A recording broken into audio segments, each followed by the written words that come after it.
It's time for Comics and Company with Cliff and tonight's special guest, LJ Alfaro. Welcome. Hello. Hi. Hello. Is the music too loud or are we doing okay? We're good. My other tab that I've got it open watching was louder than I expected it to be. Okay, I was gonna say, Yep. I'm like, what happened now? No, yep, that was on my end. Very good. Well, Brian and Les Cruz is here. Look at Brian with the spider webs. Excellent. Yeah, the spider ones are cool. Spider webs are cool. Jeez. Very cool. Well, thank you for joining me this evening. I know it was difficult trying to hammer it all out. Yeah, thank you for having me. I'm happy to be here. So you are a stagehand, like theater stagehand. I am a stagehand at a venue close to my house, and so that is my normal work, which it really isn't normal. We kind of do a lot of we work a lot of the weekends, and so the rest of the week I'm usually open to do a lot of different things. So it's kind of nice. Well, I kind of love that. Yeah. Last week we actually had The Price is Right come through. So it's The Price is Right live, and we'd had all like the normal games that they would play on The Price is Right. We had them too. Did we you? had them too. Yeah, it was like it was 3 weeks ago. It's like it's a traveling tour. Exactly. It's traveling. Okay. That was a long day. It was a 19-hour day. Yeah, because everybody wants to play. Everybody wants to win something. Everybody wants to play, and setting up everything is a hassle for us. And then, of course, like I'm sure, did you guys have a car? Because we had 2 cars. Yeah, there was one. I think there was at least one car, but the car didn't come in because we're on a boat. Because it's a damn, yours is on a boat. Yeah, we are in a stadium. Yeah, not a stadium. It was like a civic center. So they had to get 2 cars in there. Yeah, that was the whole thing. Yeah, so they didn't let us. We didn't let them bring the car in, but the car was there. It was downstairs at the dock or whatever.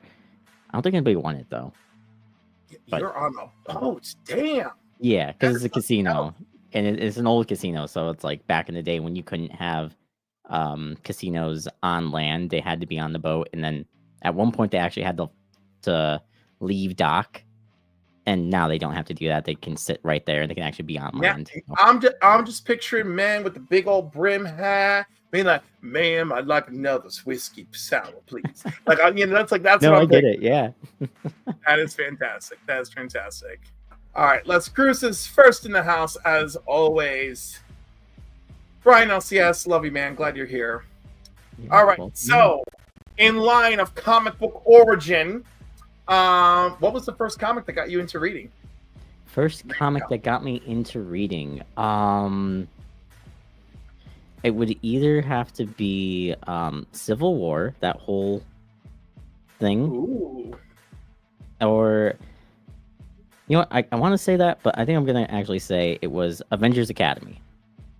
Oh, I like Avengers Academy. Which version of Avengers Academy? The one that happened after Civil War. So it was that the one with that? Was that the one that led into like Murder Island? Murder World, yeah. Yes. Avengers Arena and stuff like that. Yeah, Avengers Arena, yeah. Yeah. I call it Murder Island because it's what's his face.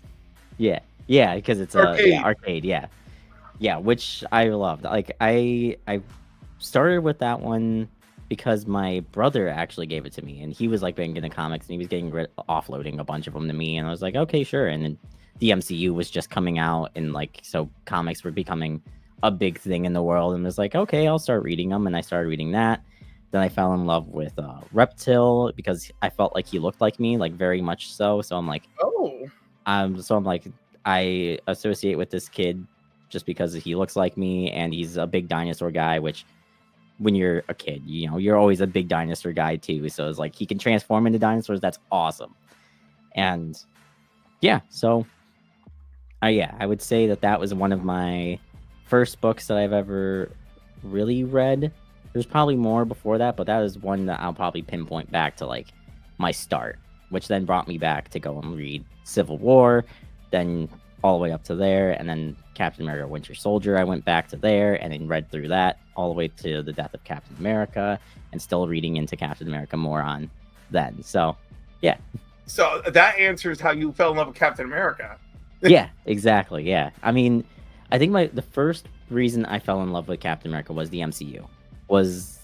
It's going to be a lot of like jumping back to MCU, but then jumping into the comics and realizing the characters are better in the comics. Yes. Because like Captain America in the comics so much better. The Winter Soldier storyline so much better in the comics, and I just love it. I love that, and I love that he's always stands for what he believes is right.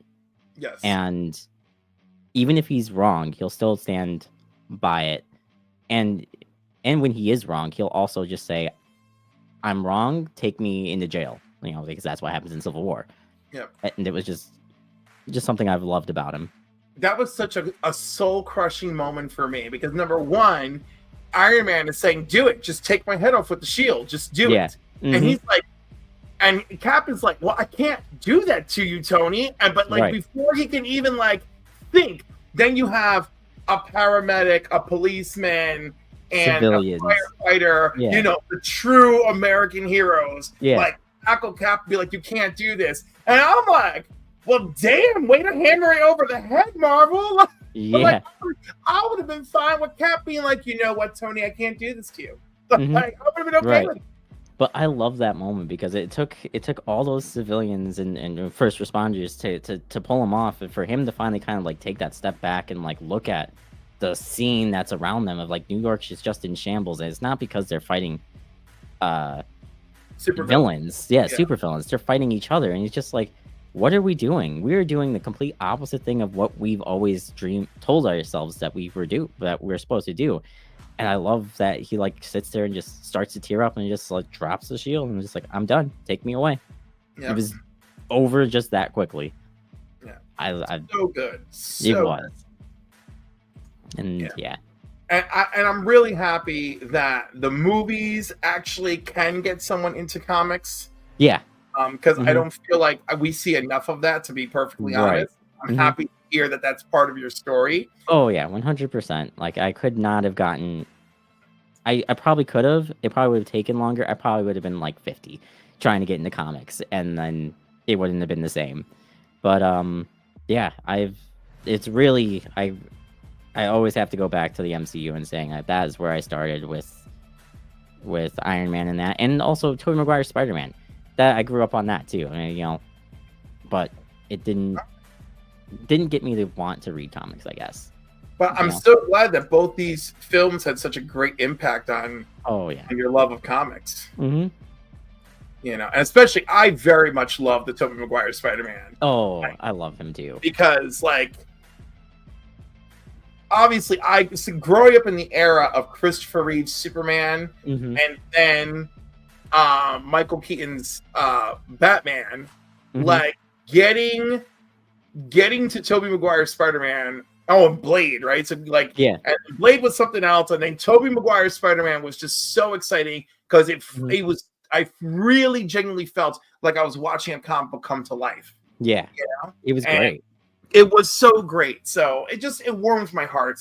And I don't care what anyone says. I love Kirsten Dunst in that movie. Love her. Yeah, she was good. She was a great thing. I also love her in Civil War. Like that was also a really good movie. If you've seen that one, but that was. Oh, and the new Civil War movie.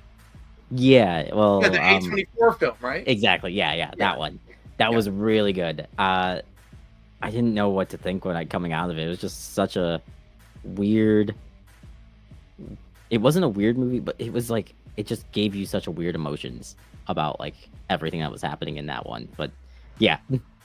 Well, also the premise was like a little shaky. I'm like, Texas and California, really? Yeah. Mm-hmm. I'm like, what an alternate universe this is. Yeah, right.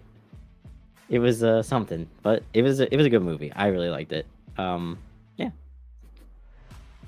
That's fantastic. I'm just listen. I'm happy somebody's out here enjoying things. Yep. Well, we cantankerous old folks, keep just keep doing what we're doing. I'm trying to be a better person. I really am. Am. It can be hard sometimes. No, it's difficult. Mm-hmm. It's really difficult. Do you have a particularly favorite Spider-Man or Captain America storyline that you were like, wow, like you're just like, this amazing? Spider-Man or Captain America storyline. For those two, I'd have to say probably Captain America's The Winter Soldier, like I said before, was really good.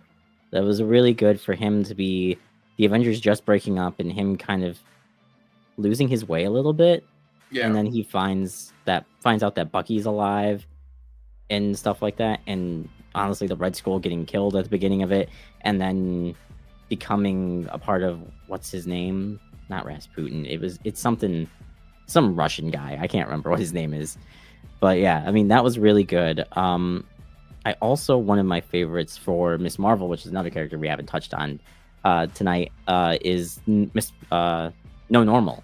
That first kind of thing where Miss Marvel, first arc. Yeah, her first thing. Like, I really love that. Can I tell you, those first 4 issues pissed me off at the end of the 4th issue? I know, because I really loved it, except that every time she transformed into Carol. And after the 4th issue, I was like, if she turns into a white woman one more time, I'm going to unleash my wrath on Marvel Editorial. And then the very next issue, she finally was like doing the Kamala thing. I'm like, oh, finally. Yeah. You know, I was like, God.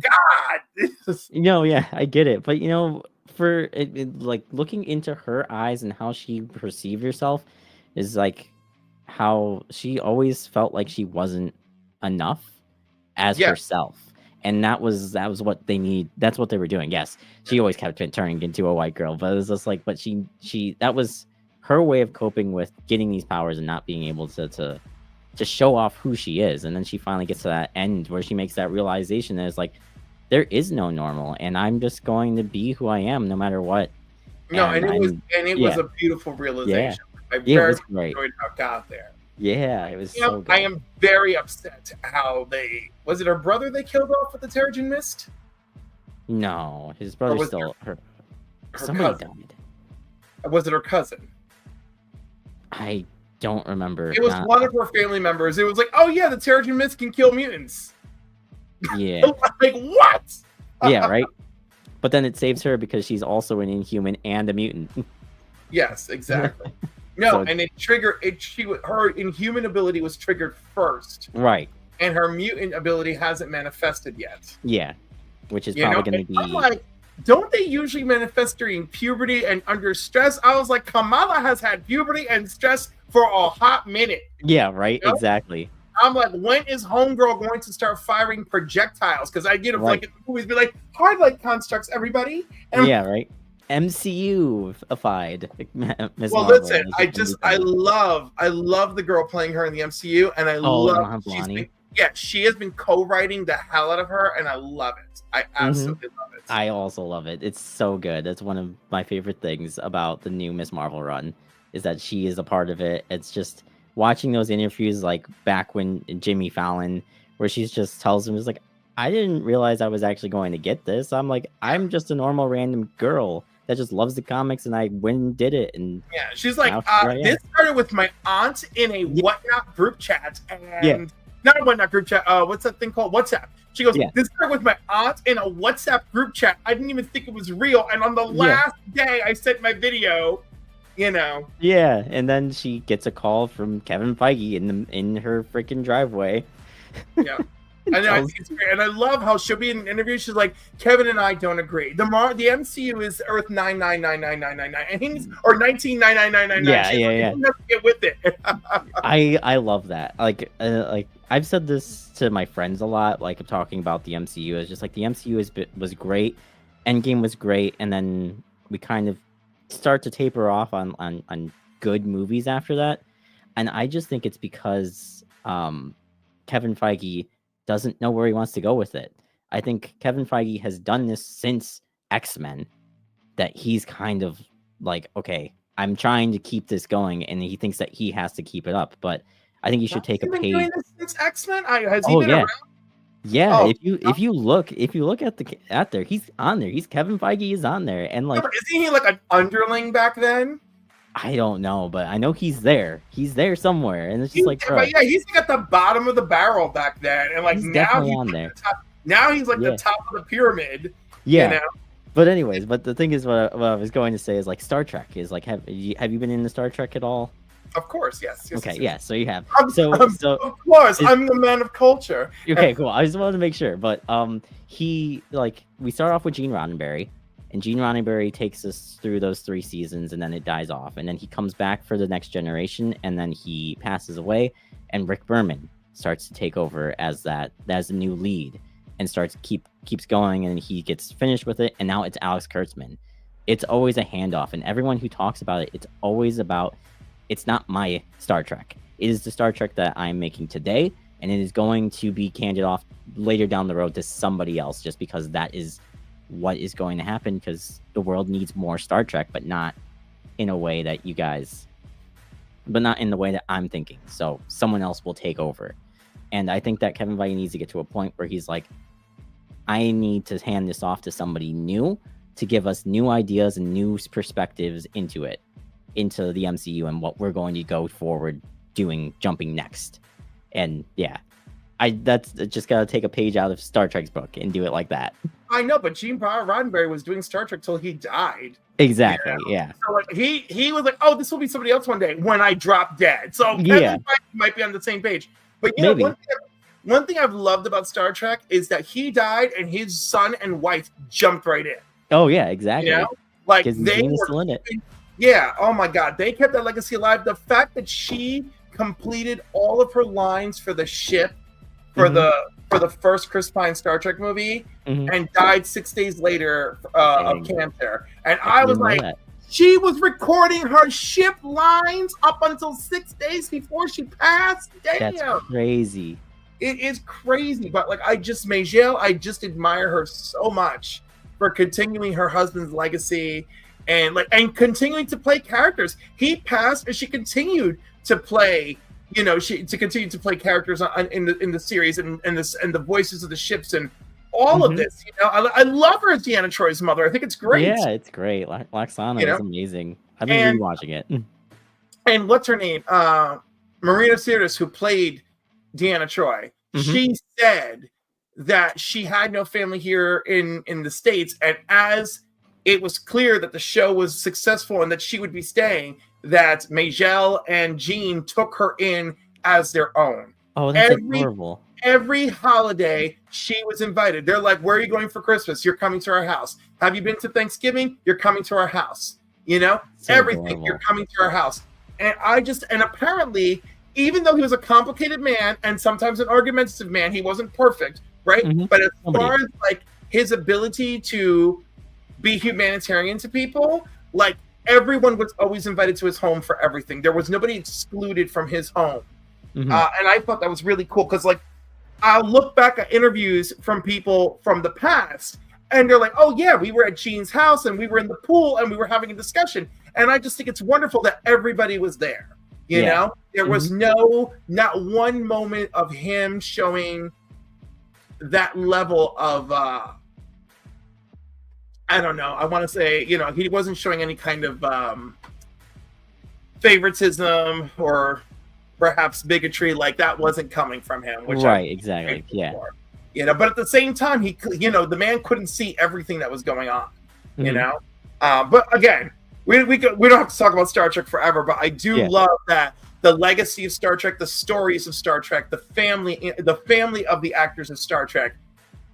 There's an ebb and a flow, and everybody has their own story. And like for instance, whoever it was who found Nichelle Nichols' fan mail, right? Nichelle Nichols always tells the story, but she never says who it was who found it. And obviously, whoever found it didn't want to be part of the story. It was like, don't tell anyone. I don't want to be.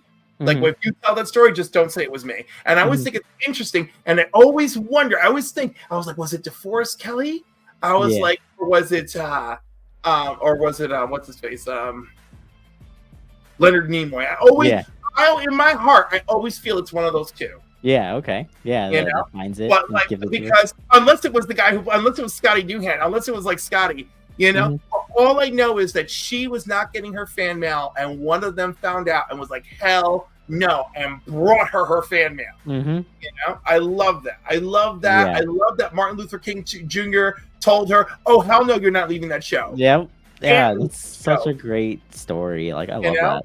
He's like, this is one of the only shows that I allow my children to watch because you are seen as an equal. Yeah. You know.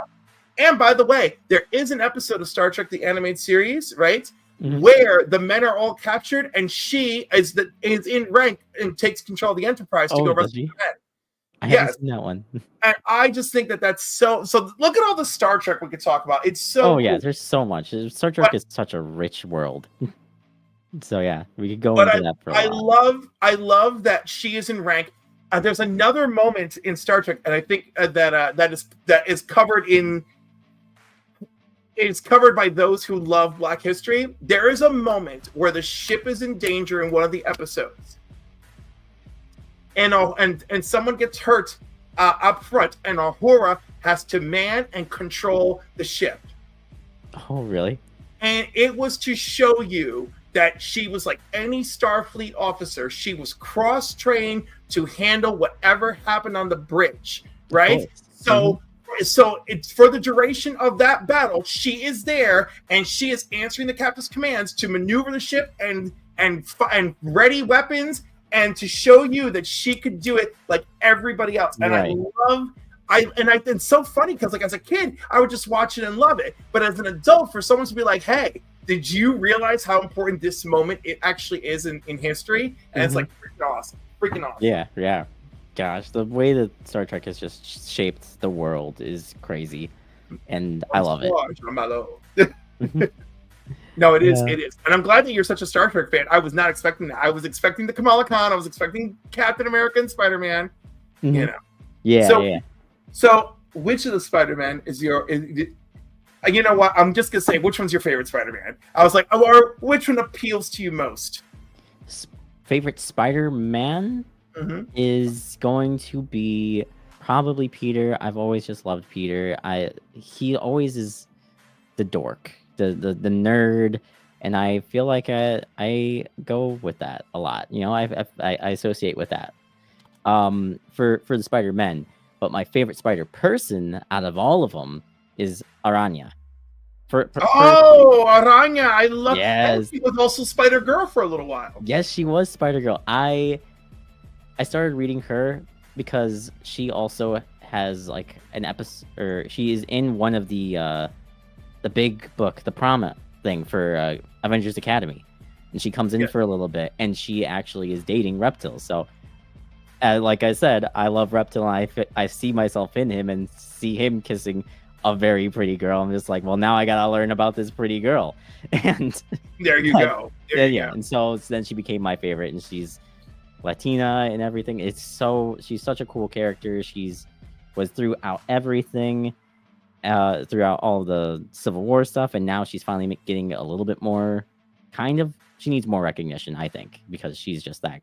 She's a great character, and she deserves to be seen more. But she got to be like the head of Spire Society in the last Spire Society run that just happened, which was really cool. And she's now like some mystical person. So she never really kind of got like a lot more into that.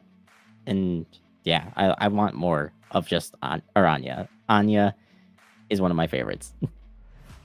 I love her. I got that amazing fantasy with her. I had to find it. I had to find that one. It's up in my wall right now. So good. And Quesada was so proud of creating her too. Like he was like on Univision and Telemundo telling everybody about her. And then I don't know, the man dropped the ball. Jean Malo says the best Star Trek episode is Duet from Deep Space Nine, a very powerful episode. Are you familiar with that episode? Duet. I know I've seen it. I know I've watched it. I have to go look it up real quick. Because I've watched all. So Kira is waiting for this person to show up, right? And the person shows up, and it's not a match. It doesn't look like Maritza or whoever it is. It looks like the butcher of Galatep or something like that, right? And then Dr. Bashir does like a test that's like, hey, this person did cosmetic surgery. So Kira's like, okay, so you are who I think you are, but you're pretending to be this dude who clearly is dead. So like, what is even happening here, right? Yeah, that was So good.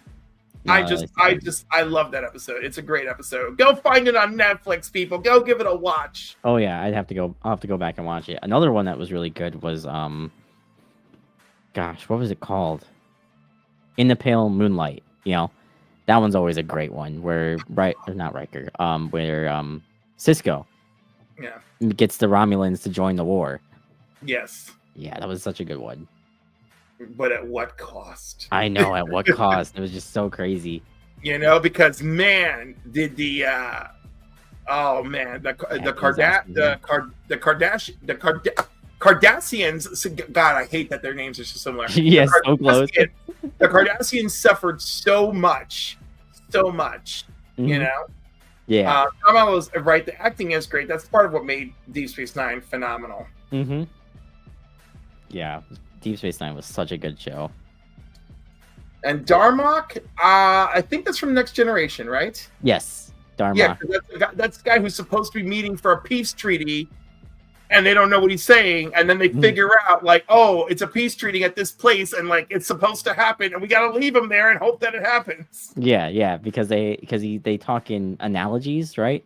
Yes. Yeah, and so they have to like figure that out, and it's not easy to figure out until they actually kind of go through some experiences with them, which was a good episode. Season 4? I mean, it's episode 102. It's season 5, episode 2. Season 5, yeah.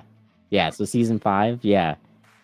I mean, that whole season had some really good episodes, and like Drumhead was also a really good one that I remember a lot now, especially because it reminds me of today and kind of how we forget where we came from sometimes, and it's just something that is crazy to think about. That is something that we still are dealing with today that they were dealing with back in, when did that come out? The 80s, 90s, the early 90s, right? Yep. For that season. So yeah. Listen, just the episode dealing with the North American Indian, and I was like, oh my God, this episode is struggling to be so hip and so modern, and little do they know that we will be moving on to Indigenous just a decade after this, you know? Yeah. And they are trying to be so proper, but that episode is so heavily aged as a result. Yeah. Mm-hmm. You know, and I'm like, you tried, guys, you tried. Yeah. Oh my goodness. All right, so man, we really got into some Star Trek. We really did. All right. I was trying to keep it on comic books, but we're all over the place. Yep. We could take it to Star Trek comic books. I mean, hey, that gets us back on Star Trek Defiant. Oh my goodness, have you been reading that? Mm-hmm. I have been. Do you like it? I really like it. It's been really fun. Yeah, I'm gonna be honest. I can't get into those because I feel like that time of Star Trek has passed for me. Okay. And I'm like, I'll just watch the shows. Like, that's all I care about. No, like, I get it. Mm-hmm. You know, I've kind of moved on, but like the shows are waiting for me, so I kind of like just.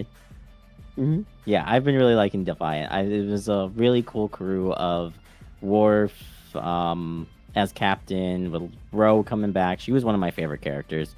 She was supposed to be. She was supposed to be the lead. Yeah, she was supposed to be the lead. She was supposed to be Kira. You know, and then they're like, "Oh, we gotta rewrite this, everybody. Let's start recasting." Mm-hmm. Yeah. So I loved having that whole thing with Spock in there too. It was just such an interesting band of misfits for this jump into just the, I guess, gray area of Star Trek. Yes. So yeah, I've loved it. That's one of my favorites. That is one that I still keep getting. I don't think I have it shown anywhere, but it's somewhere in the back there. Star Trek needs to do a band of misfits every now and again and tackle some gray areas. Yeah. I feel like they tried to do Band of Misfits with Section 31, but I don't think it. Oh no, that was just it really didn't. Yeah, it did not go over well. As a Star Trek fan, I think anybody that was a Star Trek fan that went to Defiant is one of the cool hot rod starships. Yes, it is. But yeah, it did not go over well. Like, it was, for me, I just felt like while I watched it, I felt like the show wanted me to make me feel like I'm stupid while watching it, and tried to make it fun, but it really wasn't. It was bad. They could have done so bad. much. It didn't even make sense. It was just. Actually, when I first started watching it, like that first scene where we see Emperor Giorgio become Emperor Giorgio, I was just like, I want a movie of this. Like, I'm upset because I want to watch this young Giorgio go from having like the hope in her eyes, and it's slowly coming out and getting to the end of the movie, and her going back home and killing everyone, and then marking her best friend or boyfriend, lover, whatever he was supposed to be. Yeah, right. Yeah, exactly. And marking him as and taking in the thing. And then another thing I thought would be cool is to have that as a movie, and then doing another movie with her joining Starfleet and becoming the hopeful and becoming the Shenzhou captain, going into that world and kind of seeing the weird parallels that are happening in the two different worlds around him. Yeah. But they probably won't do that, and that's fine. No, but the fact that she can embrace some of the person that she could have been had she been from this world, anyhow, she and the thing is, she's been such a good actress to pull that off, Yeah, and I really love that. Yeah. Michelle Yeoh is just such a good actor. Everything Everywhere All at Once, even her tenure on Discovery was amazing. And yeah, I can't wait to see her do some more great movies. I think so. All right. I'm going to go back to Spider-Man because I have some particular love of Spider-Man. Okay, that's fine. Do you have a particular favorite villain or supporting cast for Spider-Man?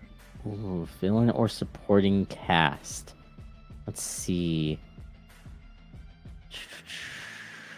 I really like I think in like the Ultimate Spider-Verse stuff, I've been really liking MJ in that. She has been very fun to watch her kind of support him throughout everything. Like, he gets these powers and at an older age, when already having kids, and then him saying like, I'm gonna do this, and she's just, I'm here to support you no matter what. I think she's been great. Mayday is also really good, outside of the Ultimate Universe. I'm very impressed you know who Mayday is. I'm very impressed. Of course. Well, Mayday also makes a little appearance in Across the Spider-Verse. Yeah. But I do know who Mayday is. I remember her from the Edge of the Spider-Verse, when that was my first introduction into her. And then also while I was looking for Spider-Girl on like doing Google searches and stuff like that. Like, who is this Spider-Girl? Yeah, and then she would pop up. I'm just like, that's not who I'm looking for. I'm looking for Anya. But yeah, so she'd pop up every now and then. But then I remember watching her, or the what are they called? The people that were eating spider people, them going into her home.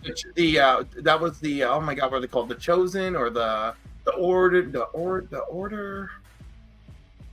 Oh my god, I forgot. And they were actually decent villains. Yeah, they were good villains. But yeah, they come into her home, and they Peter tells her to run, take her brother, and you just watch as they leave, and Peter and MJ just get murdered, and it's sad.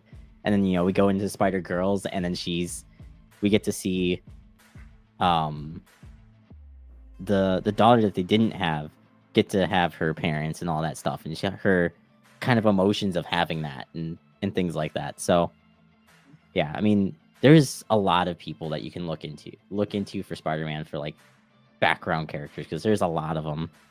And I remember Moreland being part of this. Yes.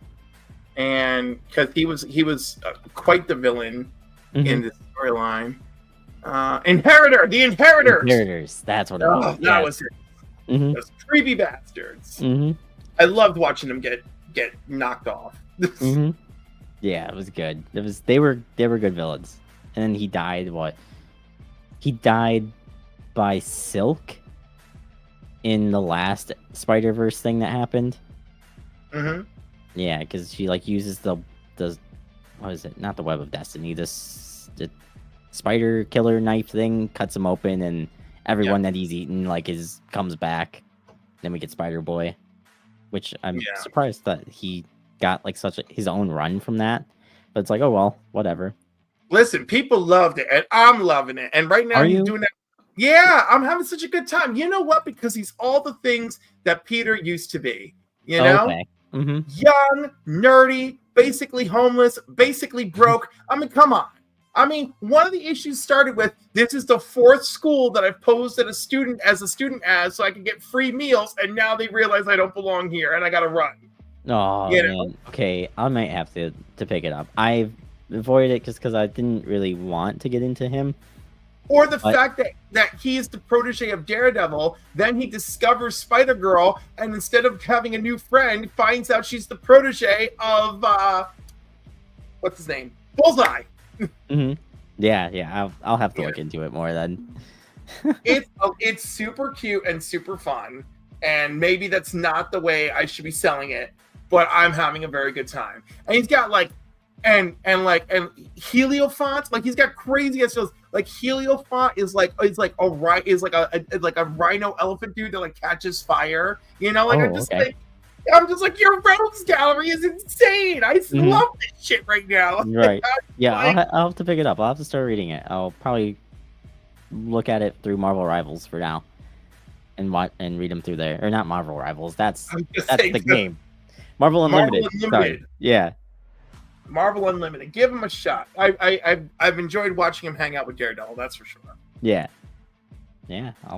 I'll definitely give it a shot. And it's really unusual too. Like I thought it was fascinating that part of his origin was that Daredevil's my mentor. Like Spider-Man discovered me and then found out like I was different and was like took me to Daredevil to train me. Yeah, right. That's interesting. Yeah. Just I don't want to deal with you, so I'm just gonna drop you off with this guy. No, it's because when he's in his mutated, he can go into non-mutated form and then mutated form to be Spider-Boy, right? Okay, so in his mutated form, he's got all the extra eyes and stuff. And so it makes it so it changes how he can perceive things and fight. Gotcha. Right? So Spider-Man said, well, I gotta take you to somebody who I know can train you, and that's Daredevil. Yeah, that makes sense. That makes more sense. No, it does. That's why it's so cute. That's why I love it. I was just like, oh, Spider-Man was like, oh, I don't know what to do with you, kid. And it's like, oh, Daredevil will know. Like, I was just like, this works. And then Spidey does occasionally spend some time with him. I would like to see more of that, but I really enjoy seeing him spend time with Daredevil. So that's cool. And then I really enjoyed Spectacular Spider-Man just to see Spider-Man and Miles hanging out. I love that. Yeah, I think that's been the better run for Spider-Man at the moment. Like I've been really liking that. Other than Ultimate Universe, if we're talking about like in Prime Universe 616, like the Spectacular Spider-Man is definitely like been one of my favorites too. I haven't read it yet for this week, but I'm going to get to it probably later on tonight. But I love that whole buddy system that they have. Like they're just adorable together. And I think they need to do that more. Exactly as it should be. And Arcade made an appearance in that one too. Of course he did. It was great. Gosh. This is a good segue to my first segment, which is our comic of the week.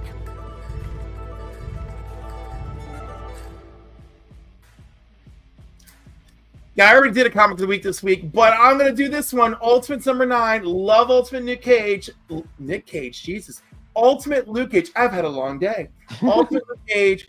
We are seeing this from him as he first becomes a prisoner to him flashing back and forth to him actually acquiring his Luke Cage Power Man abilities from Iron Lad, Tony Stark, and then what that turns into. And he does not say, oh, I'm going to join the Ultimates. I need to do my work that I need to do here in the prisons. So, and maybe I said too much, but I loved it. And this is my pick of the week. And if you fell off on Ultimates, now is the time to jump back on. Because I'm telling you guys, this is where it's at the moment. Yeah, that Luke Cage, really good. Like him coming in and deciding not to go into the Ultimates and saying, I need to stay here and mess with stuff is amazing. Like I love that. So that was actually going to be my pick too, but that's fine because I can also pick out other ones too. So I'm gonna do Absolute Superman. Let me make sure I get this. There you go. Absolute Superman. This was been a really fun run. The whole like the Ultimate Universe for Marvel is, but the Absolute Superman is the same thing.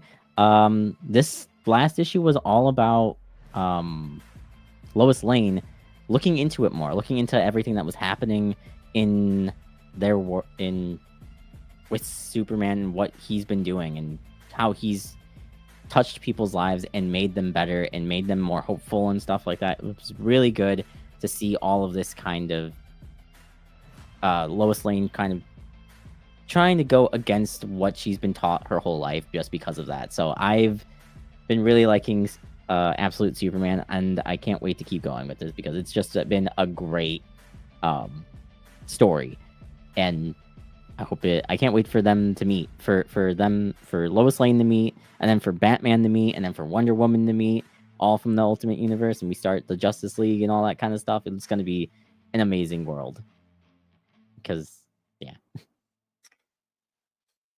I'm really enjoying Absolute Superman and Wonder Woman. You're not liking Batman? No.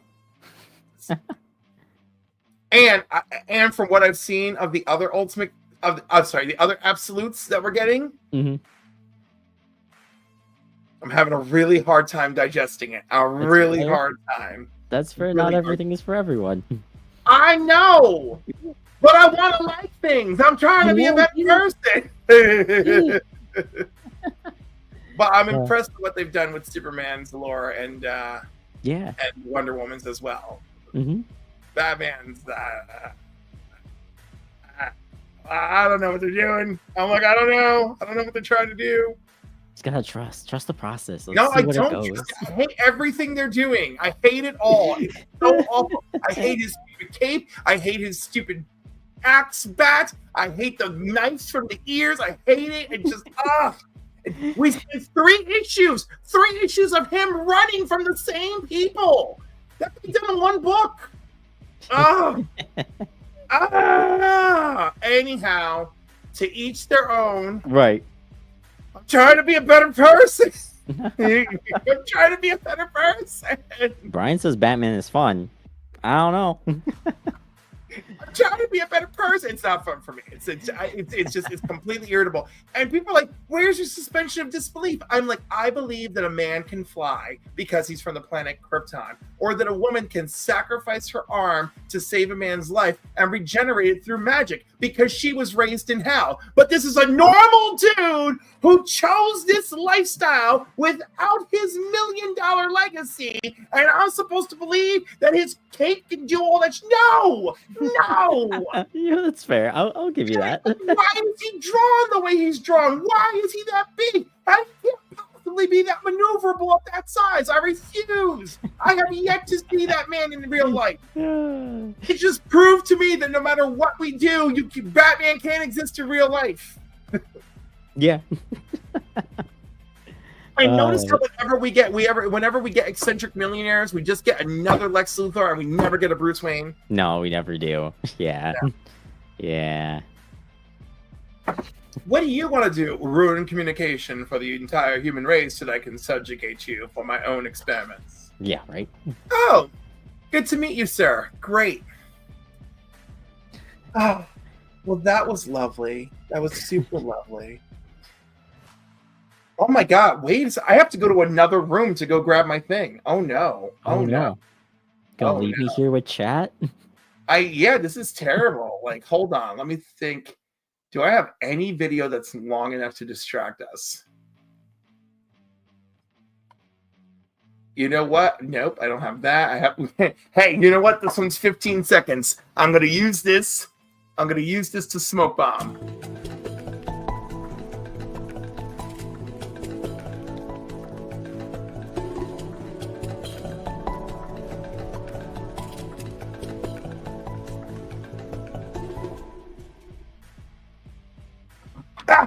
Oh, that was like perfect.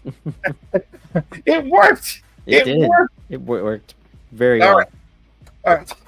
I did it. I did it. Okay. 44, 30, no, 44, 40, and we're gonna get into our BussyBusters.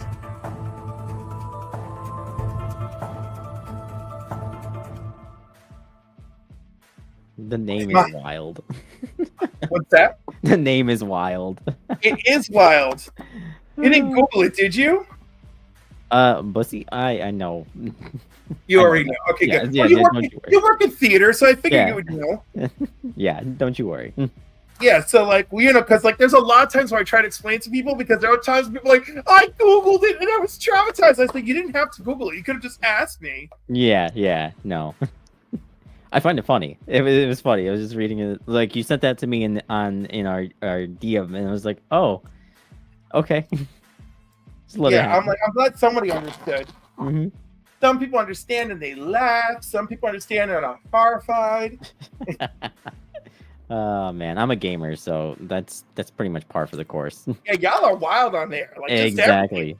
Just everything goes on over there. Mm-hmm. Everything. You never know. No, you don't. Y'all are out there gaming. Vlad is out there trolling you as a gamer girl. Y'all just are like, oh my goodness, it's Vlad. Mm-hmm. All right. So my exciting BussyBuster that just arrived is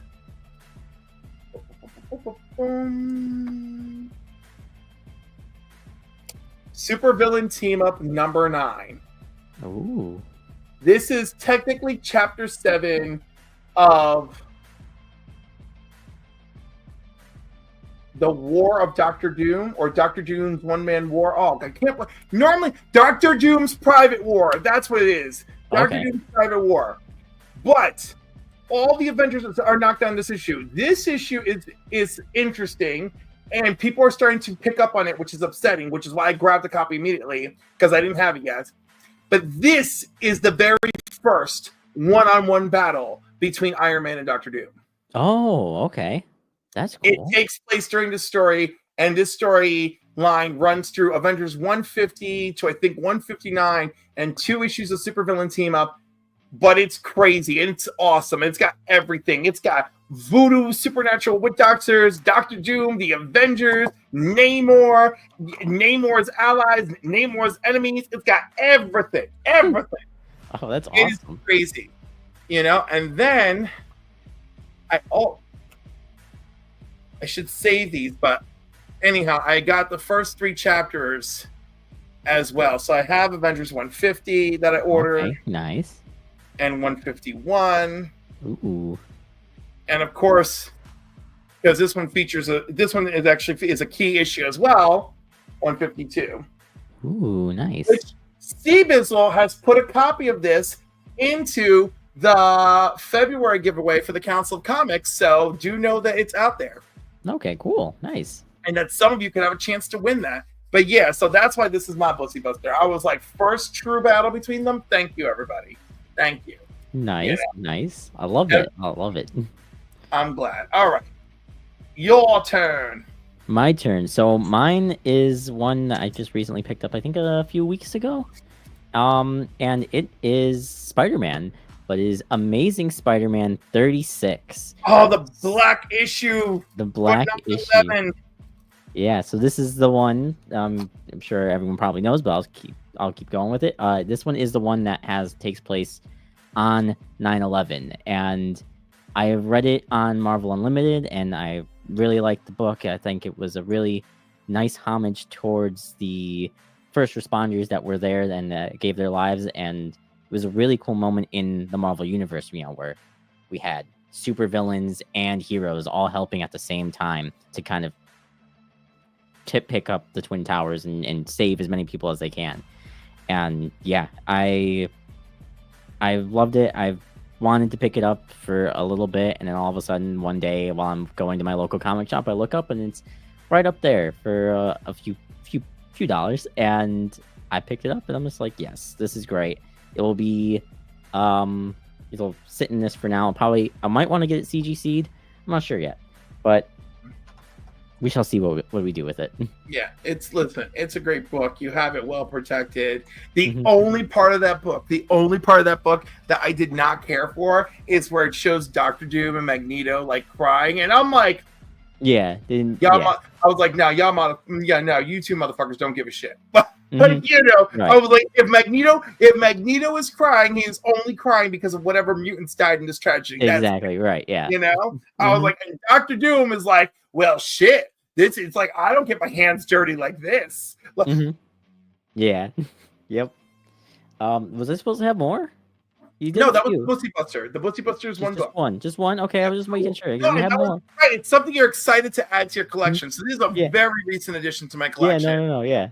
And yours was a very, very worthy addition. Yes, it definitely is. I can't wait. I need to find a place to put it. Don't worry. Yeah, I believe in you. It's got to be great. And that was our BussyBuster.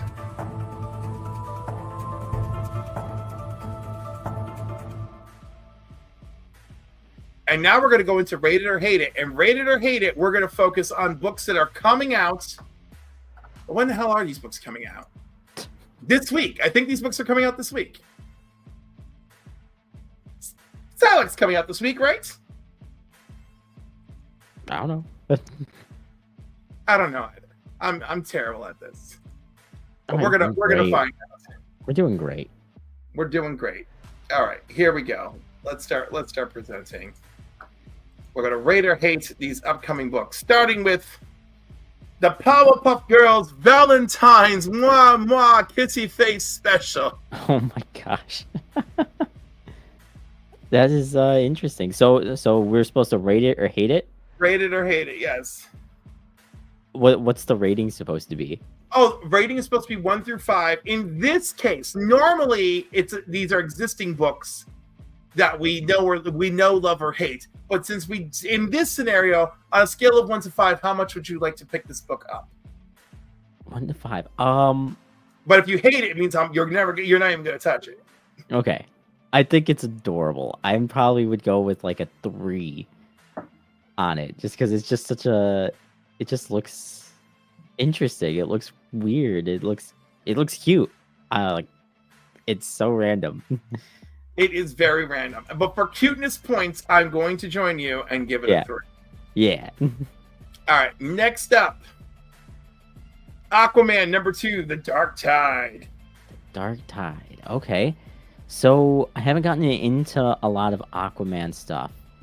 I don't hate it, so I'll probably do like a 2 because I probably won't pick it up. But it would be something I would probably be interested in. I need to get more into DC stuff, and I've been trying to do that more. So if this just landed in your mailbox, you would give it a try. Yeah, 100%. I very much enjoyed the first issue, but I have to pick and choose with my budget, so I am not continuing. Yeah. But I do like it. I would give it a 2. Okay. Well. Next up, this one's going to be a little bit harder. Okay. Transformers #17 by Daniel Warren Johnson. Transformers. Gosh, those movies. Again, movies are one of my first ways into a lot of these things, and I really haven't picked up a lot of the Transformers stuff. I probably wouldn't pick it up because what is this in the middle of a storyline? And yeah, probably wouldn't pick it up just because of that. So I'd probably put it at like a 2, just because it's something I would be interested in, but probably something I won't pick up just because I don't want to start in the middle of a story. I want to be at the beginning of a story if I'm going to jump into a new comic book. Well, that's going to make this next one much more difficult for you. Also, okay. I'm giving the Transformers a 3. Again, it is excellent what he's doing. I have to pick and choose, unfortunately. All right. Witchblade #8.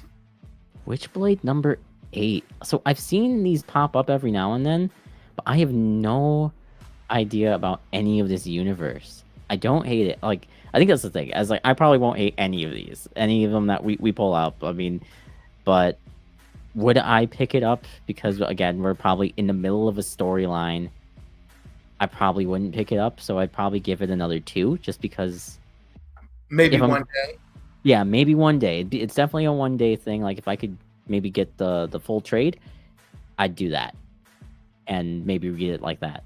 But I don't know enough about it to say that I would even like it, you know? I'm gonna say that that's fair. Also, Christina Payne, like the goddess that she is, put your link in the chat. I'm gonna pin it. Thank you. I'm gonna pin it to the top of the chat. Thank you for putting that in, But Christina. everyone can check out LJ Smell. Yep, LJ the Smell J. So the reason that is my name is because I didn't want to, for some reason, I didn't want to do Asteroid LJ because that's where I'm at on everywhere. If you go to Twitch, that's my Twitch thing, and I do a lot of a lot of gaming on there on my Twitch and stuff. But my TikTok is also pretty much the same stuff I put on Instagram. But the reason I did LJ the Smell J is because my brother would call me Smell J all the time. And I'm just like, at first I was just like, I hated it because I felt like it was rude. But then as I've gotten older, I was just like, you know what? It's adorable. It's funny. It reminds me of my brother, and I'm going to name myself that to own it as my own. And so now I'm LJ the Smell J. That's like Clifford the Big Red Dog and me. This is the what? Yeah, so, because there's Clifford the Big Red Dog, right? Oh, yeah. And so I hated him. Uh-huh. Hated introducing myself. And then when I got older, I just decided to embrace it. And I would just call people and be like, actually, this is like a really terrible story. I'm going to just tell it. One time back in the early 2000s, technology was different, you know? And my mother wasn't answering her Motorola flip phone. So I called the lawyer's office that she was at to try and get her a message. And I delivered such message, and then she came home. When she came home, she was in a fury, and she says, "You have to learn how to enunciate." And I'm like, "What are you talking about?" She's like, "Otto," that was our lawyer. "Otto's reception said your son, Crawford or Clawfoot, is on the phone." By the way, my mom does not sound like this. Okay, we're talking about an older Puerto Rican woman, and she's just like. And I'm like, "Are you kidding me?" And I was like, and so I have to enunciate because this person doesn't know how to hear. So I'm so angry, right? And I'm so tired of everyone's crap. Everywhere I call, pizza, dinner reservations, whatever. Yeah, it's for Clifford, like the Big Red Dog. Yes, Clifford, like the Big Red Dog. Constantly got people laughing. So one day my brother is coming to visit. And I'm ordering pizza from a known pizzeria. And I'm like, yes, the order's for Clifford, like the Big Red Dog. And my brother's like, "Why would you do that? People know us here. We're Newburgh royalty." And I said, first of all, who the hell called us royalty? Right. Second of all, I was like, this is your mother's fault because of the whole thing with the lawyer. And my brother heard Clawfoot and he fell right off the couch, right? So anyhow, that's how this started. But I have a really nice story about this. I went to a community event where it was different organizations talking about the services that they offer and how we could possibly help each other and find solutions and whatever. So I was telling everybody about what my program is and at that time, different program that I'm in now, and how we try to help people who are on the fringes of society get the mental health that they're looking for and try to get them together with the right supports, which of course is really difficult. It's not a perfect system, but and I made everyone laugh when I introduced myself as Clifford, like the Big Red Dog, and I was like, I don't know what my parents were thinking, and then I said, but it kind of saved somebody's life once. So we had one client, we lost track of him for 3 weeks. We could not get a hold of this client, and he woke up in the hospital, and it turns out that a different someone who I knew in the organization, who's part of a different part of our organization, who does the social work supports for people who are in hospital for hospitalization because of SI, which if you don't know what that is, I'll tell you later. Okay. So this person, attempted to, unlife themselves. Is that what we're calling it? Right? Okay. And so they woke up in the hospital and they were like disoriented, and this guy is there and he's like, "Oh, you got to tell me something. Clearly, like, there's signs that you have a therapist and stuff, but like, I need names." And he's like, "Oh, I can't remember. And he's like, "You got to remember something." He goes, "There's this really big dude named Clifford." And boom, that was it. And then this guy emailed me immediately. He's like, "Do you know this guy?" I was like, "Yeah, he's one of my clients." I was like, "We've been looking for him." He goes, "Well, he's in the hospital." I was like, "Oh." So anyhow, it's just a great story because we got him right back on track and, got him on his meds and got him back in the clinic. And oh, that's great. But I love that story because like it all started with he remembered there's this big dude named Clifford. Like I was That's very great. proud. Very That's proud. awesome. And when I went to the event, I told this story and I was telling the importance of all the things that went into it. That my organization is large, but that like I'm a social butterfly. I always introduce myself, and that's how these people. I had my client remember me, and I had this dude who works at the other end of my company remember me. Oh yeah, right. And awesome. And it's such a great story. And I even saw that guy at our company party last Friday, and I told him that I tell that story all the time. That's awesome. It's one of my favorite stories about the company. With that, I'm back to Witchblade. I'm going to give that a 3, and we're going to move on to the Immortal Thor, which this cover is gorgeous. That cover is gorgeous. I'd almost pick it up just for the cover because I'm not in the middle of reading the Thor stuff. So I would probably give it. I'd probably give it a 3.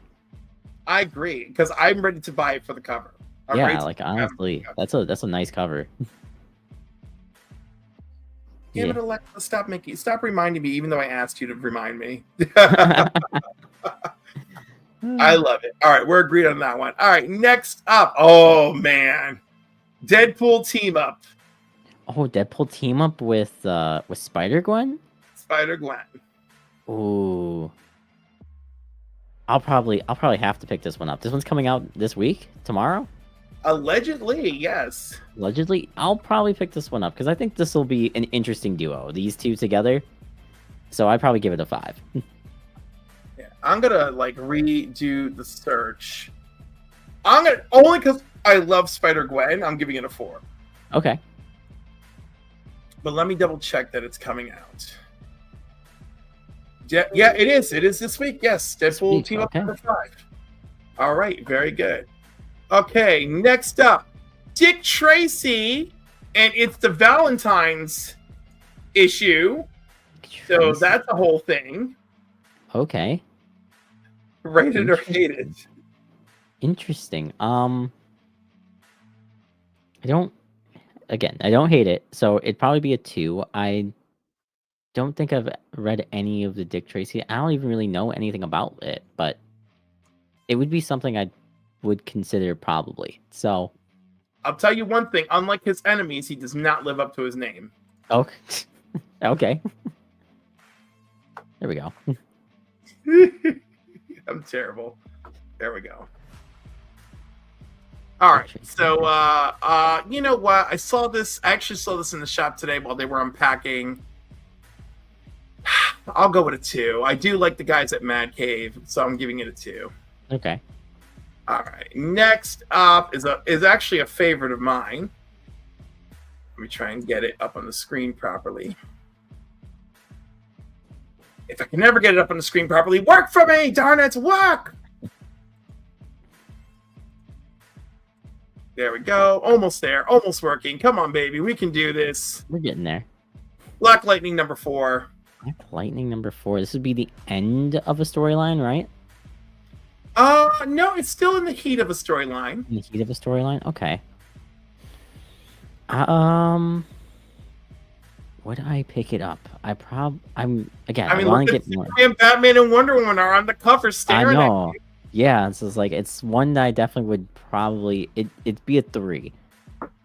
Again, I want to get more into DC, and I don't even know exactly where to start. I picked up like Superman. I started with Titans. Everything all in interconnects well. Does it? Okay. Yeah. So. Okay. Yeah, oh my God, I love Footlong. Jesus, Matt, you went right for the jugular tonight. Oh my gosh. That's out there. That is wild. Well, normally we do this whole hot dog routine, but obviously the man is just slapping me around with it tonight. My God. Once you go Black Lightning, you don't go back. Well, I can assure you, Matthew, that I am like Skittles. I taste that rainbow. Oh, and man. It's a great rainbow. It's great. Rod the Rican, what's up, man? I didn't see you. Sorry about that. Thank you for coming in. JSS, you're a trooper. Thank you for being here. Oh my god, but Matt, I'm so surprised. Oof. Oof. I was like, somebody misses me in their DMs. Oh man. He's got those. You know what? You don't know and you don't care. I'm like, he's got those Adonis tips, and you're like, whatever you say, Cliff. Whatever you say.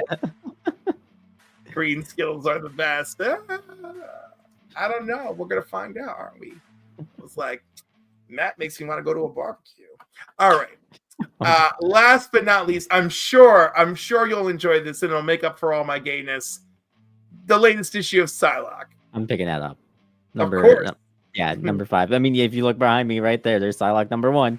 So yeah. I've started with this one. I've been really enjoying it. I can't wait to see her do more. And honestly, she's a baddie, and we can't deny that. So yeah, I'm excited. Did you get the foil of number 1? No, that one's not a foil, sadly. It's just a normal, but I really like that cover, so that one's nice. It is nice. You know, if you can treat yourself, I say get it, because I love that she isn't foil. It's psychic energy is foil on that cover. Oh, okay. I was very, very impressed. All right. Thank you for playing. Yeah, no problem. Rated or hated.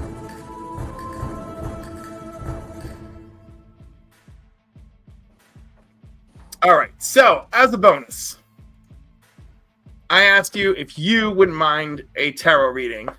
Oh, right. Yes. So, because it's my new favorite thing. Okay. So, I want you to. Do you have a question for me? Do I have a question? What does the question have to be about? It's whatever you want, and then we're gonna let the cards try to answer it for us. I don't know.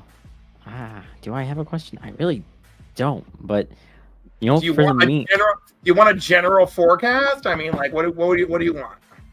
We could do a general. I could also just do kind of a meme one, because we were talking about a little bit earlier of like, will I get a girlfriend this year? Of a joke, you know? Yeah. All right. You know what? Focus on that question, and then we'll come back to where that all started. Yeah. Will LJ get a girlfriend this year? Oh man. I'm so dumb, but okay. Focus on it. I'm focused on it. Focus. Think about it. Get it in there. Audience, focus on LJ, and will he get a girlfriend this year? Hot dogs. Ask about hot dogs. Oh man. Oh man, no, he knows I love a foot long. Oh wait, no, clear your mind, Cliff. Well, LJ get a girlfriend. LJ and a girlfriend. LJ get a girlfriend. Yeah, not the other way. Well, you're in theater. I'm sure that's too much of a problem for you. Yeah, right. You're like, guys are always saying nice things to me. It's horrible. Oh man. LJ get a girlfriend. LJ get a girlfriend.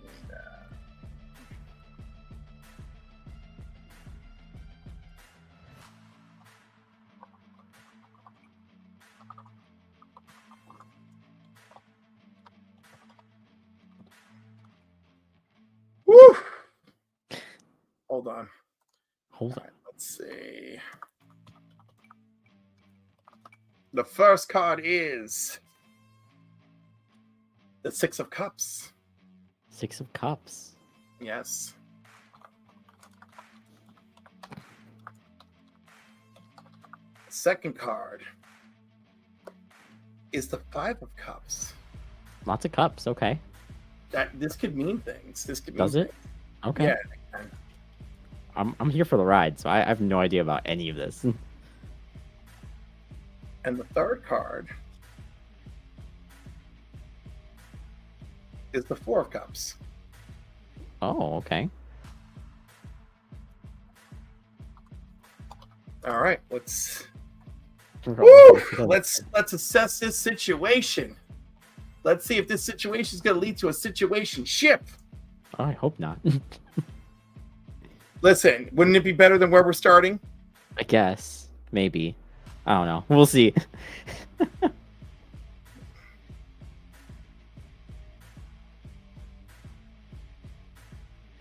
Why is this giving me a hard time? Hold on.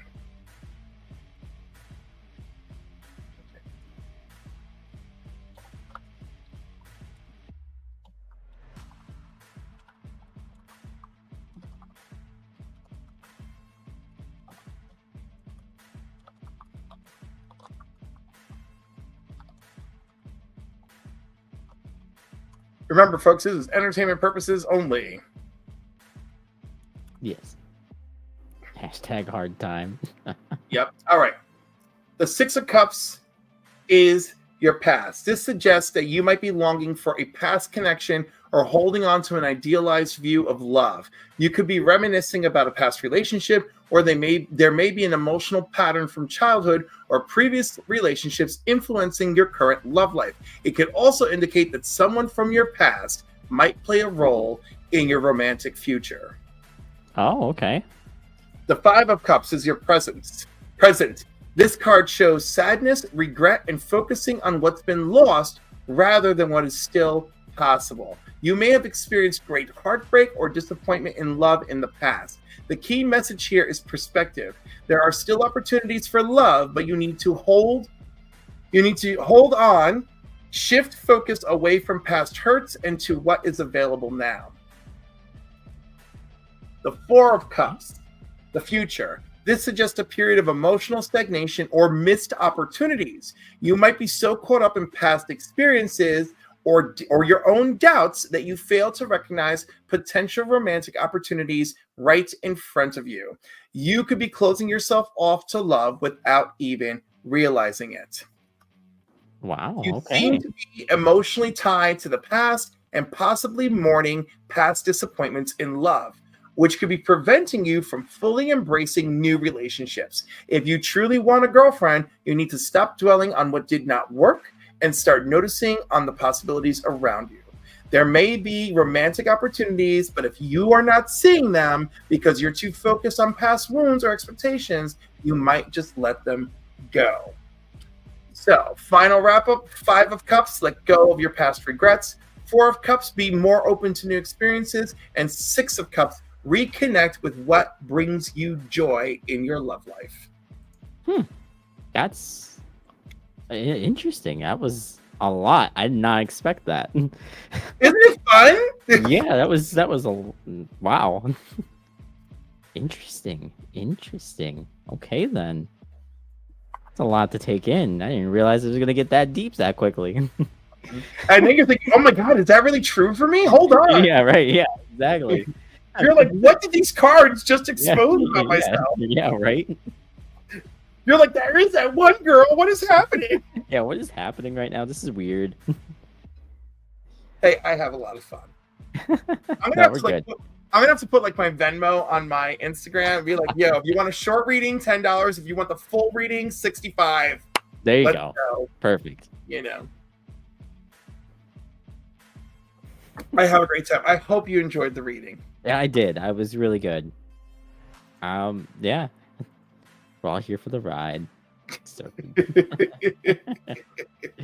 oh man. Oh my God. You know what? Just because I love Matt so much. Do you have a favorite hot dog or hot dog topping? Hot dog topping. I do not. All beef is usually the best. Right? That's yeah. Gotta be, you know. Yeah. I am very fond of the boar's head hot dogs. Okay. Yeah. They are hearty. Are they? Okay. Yeah, they came to play. Also, the Black Bear ones are pretty good. So I don't know, but they all came to bring it. Okay. All right, sir. It's time for your homework assignment. Are you ready? It's time for the 5-finger shuffle.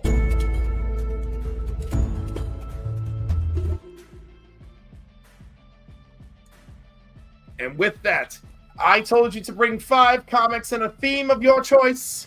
Of course, it can be comics and trades and whatever, however you want to mix it up. But the point is, the theme of your choice. Oh, a theme. I completely forgot about the theme, but that's fine. I do have 5 comics. Theme is comics I love in general. Exactly. That's the theme. I will start with this one. So the first one will be Avengers 21. And Ooh. This one was really good because it's reminding me of a Star Trek episode, Deep Space Nine episode where Cisco and the crew all decide to start up a baseball league. And the baseball league just so happens to bring in the Vulcans that are like, oh, we're superior in that. And it was just a fun little episode in the middle of, the Dominion War. The Dominion War just kind of ends.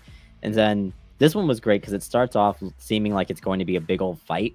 I mean, looking at the cover, it looks like it's supposed to be a fight, but then it's just a baseball game. They literally just kind of play baseball, and I think it's adorable. And then comes back to Cyclops asking Carol if she's going to help if anything ever comes up, which was really good. Which I hope she said yes. Which she did. Yeah, she did. She's like, of course. Well, the Avengers have your back no matter what. And that came up because they do not have the best reputation with that. No, they really don't. Yeah, but they're getting better. So, yeah, that was the first one. It was really, really, really a fun one that I liked. I didn't realize I was supposed to have a theme, and I'm sorry about not having a theme. I was like reading through the things, like looking about like what do I need, and then you said theme. I was like, oh, there's not a theme really, but I'm gonna keep going though. So I don't really have the trade of it, but it's definitely Avengers Twilight. Oh my god, I love Avengers Twilight, and you have the Masa Fiera cover and hold it towards the center of the screen. Towards the center of the screen. Yes, there we go. Look at that beautiful creature in all of its glory. Yeah. Look at.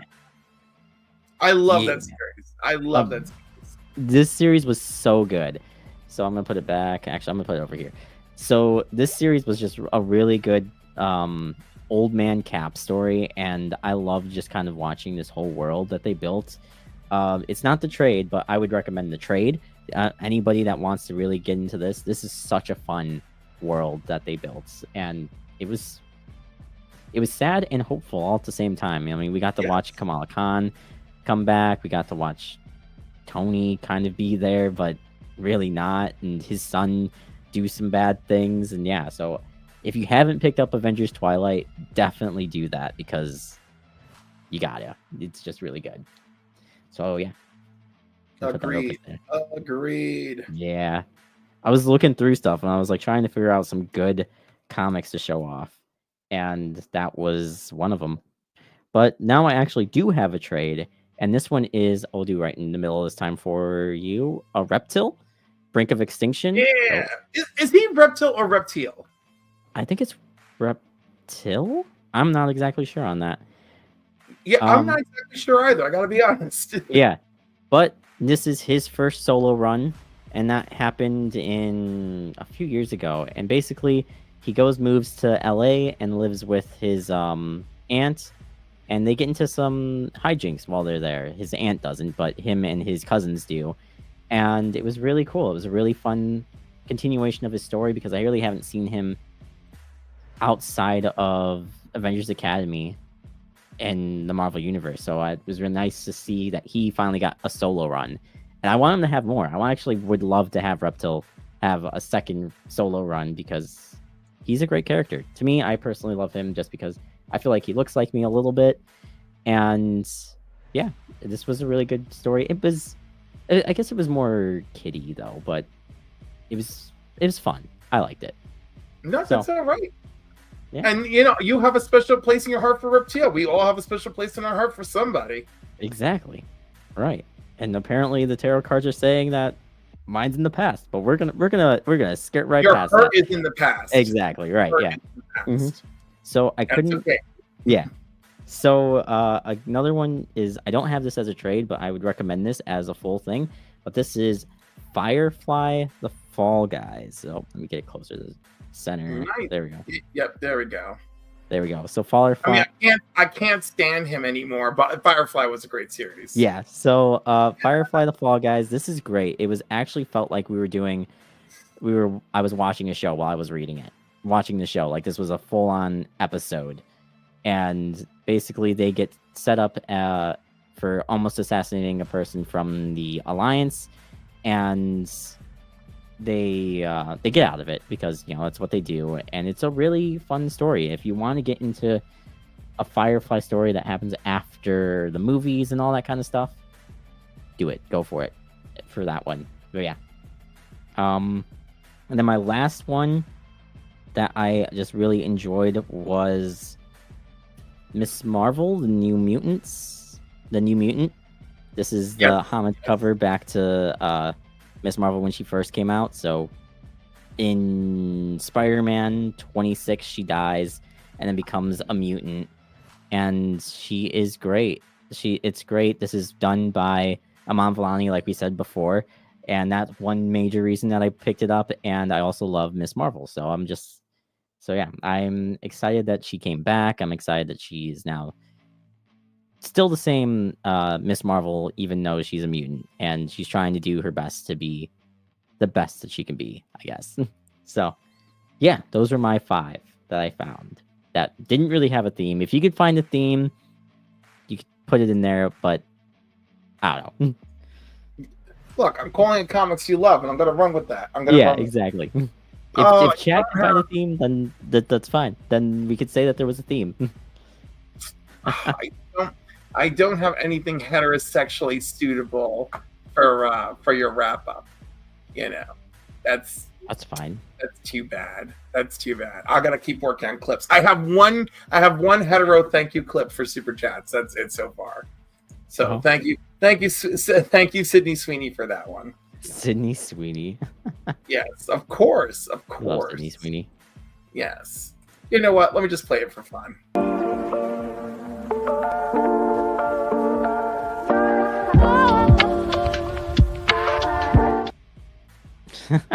Nice. How could you not want her to tune up your car? Exactly. I mean, she actually does work on cars, from what I saw. Like, she's got like a Mustang or something, an old Mustang.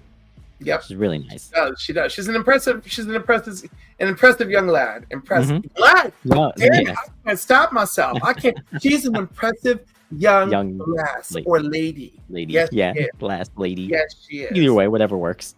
Absolutely. Goodness gracious, I gotta get myself under control.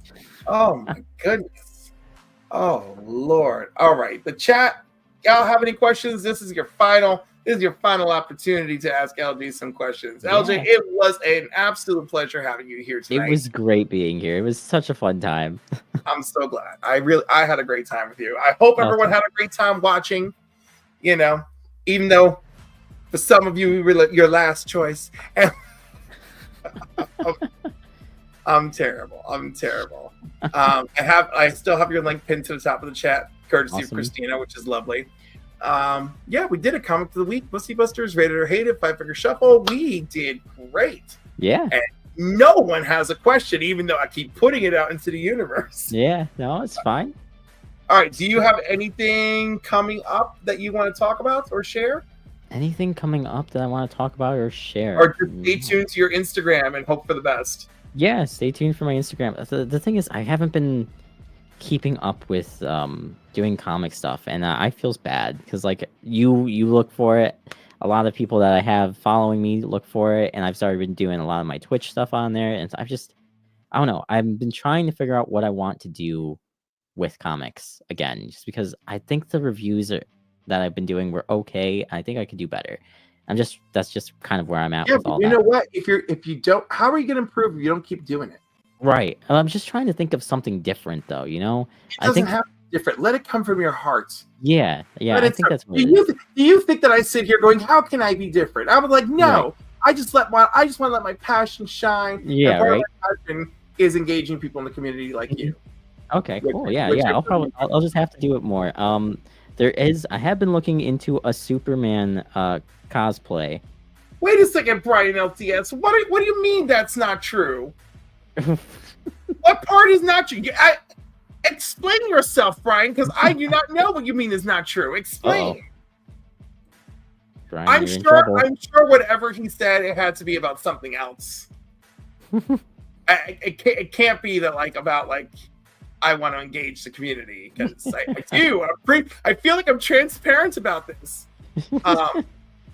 But before you talk about that Superman cosplay, I want you to finish the story we started with backstage about your video. It's like, hey, have you ever had a girlfriend? You're like, no. Yeah.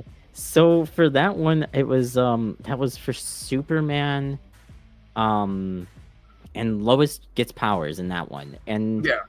I was trying to think of a different ways of doing this intro, because I wanted to try a different kind of intro, and I need to get more engagement, to get people to stay and watch that little bit and stuff like that. I'm just going through my head of like what should I do? What are things I can think of? And then I was just like, I was in the shower. I was like thinking of this, washing my hair or doing something, whatever. And I'm just like, thought to myself, have you ever had a girlfriend? And there's no. And I just had that whole like thought process in my head. I was like, this is something. I think we're gonna go with it. Then I did it. I edited it. I sent it to my friend, and I sent it to my friend. So her boyfriend read it and was like, LJ, no, don't do that. And I'm just like, oops, I already did. And I just sent it, and it was like, oh well, they did laugh. It was a good kick. I think everyone that has seen it has loved that one a lot, just because. Oh, I loved it. I cracked up immediately. It's like, have you ever had a girlfriend? No. Yeah, well, Superman and Lois Lane. Yeah, yeah. It was just like, I had to have the awkward silence and everything. Yeah, I think that was a part of the reason why I'm starting to like trying to think of different things to do, because I kind of want to bring that second character back more, of like my inner person, your inner thoughts, like stuff like that. So I'm like, I haven't found a good way to bring him back yet. He doesn't have a name. We have no idea what he is. He's just there, and I just want them to be there. Oh, it's easy. I call him JL. JL. There we go. We could do JL. Yeah, that'd be hilarious. But I'm thinking about doing stuff like that. I'm also have thought about doing just reading straight lines from the comics, like I did for X-Men 21 for the start of Avengers 21, where Carol and Cyclops, they have their talk at the beginning of it, where it sounds so macho and like they're about to fight, and then it just turns into baseball. Which I actually had to buy a baseball so I could do that, because I was just like, because I wanted to have a baseball prop at the end of it so that you could see that we're about to play baseball. Jokingly. So was it Walmart or Target who saved you on the baseball? Walmart. I knew it. Yeah, I knew it. Always Walmart. You know, I would have tried Dollar Tree first. I was on the way back from the comic shop, I think, and I grabbed it on the way back. It's so like I've got like a route that I go to, and you chose well. Yeah. It was like 97 cents or something like that. It was like not even a lot, so it was fine. But yeah. No, I love it. I totally love it. But yeah, no. More of you and JL, I think, will be great. Yeah, I think so look too. Forward to that. And just whatever you want, just follow your heart. Follow your heart. Right. Brian clarified that we were not the last choice, and I really appreciate that. Oh, okay, gotcha. Yes, and also Sticks Boy 73. He's going to be my guest for Comics and Coffee this Saturday morning at 10 a.m. Nice. So, tune in, because I'm going to put him through all of this. Nice. It's a fun time. I'm glad you approve. All right, everybody, go over to Circumstances channel and go check out FOC and Chill, or join No Good Comics and John's Comics for Kids as they review some more New Mutants with their special guest tonight. But until next time, peace, love, and comics. I gotta keep working. I like it. Take care, everybody.